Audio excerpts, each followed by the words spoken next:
104.7 IFM. Report! Nananatiling matatag ang supply, maging ang presyohan ng produktong bangus sa lalawigan ng Pangasinan. Ito ang mariing inihayag ng Samahan ng Magbabangus sa Pangasinan o SAMAPA sa eksklusibong panayam ng IFM News Sigupan kay SAMAPA President Christopher Aldo Sibayan. Ito ay sa kabila ng naranasang mga krisis sa bangus industry nitong mga nakaraang buwan tulad na lamang ng nagdaang mga bagyo. Kung titingnan natin itong mga nakaraang may dumaan na bagyo, dalawang bagyo for that matter. Isa na dyan yung Pipito. No?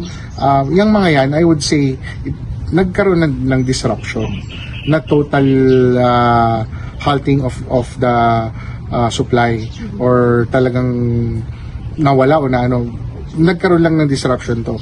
Dagdag niya na hindi umano nakikita ang kakulangan ng supply ng bangus sa susunod pang mga buwan. Aniya bagamat nararanasan sa ngayon ang malamig na panahon na posibleng makaapekto sa paglaki ng mga isda, ay hindi umano itong mapipigilan ang kabuang produksyon. Itong weather system may effect.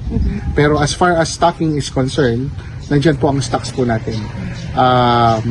Kakakausap ko lang sa mga malalaking kasama po pa ng SAMAPA o sa mga magbabangus ng Pangasinan, sa mga major stakeholders na kasama natin.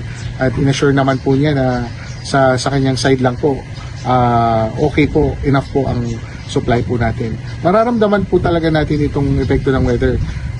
Pero it's not enough to stifle the complete production and supply of our bangus.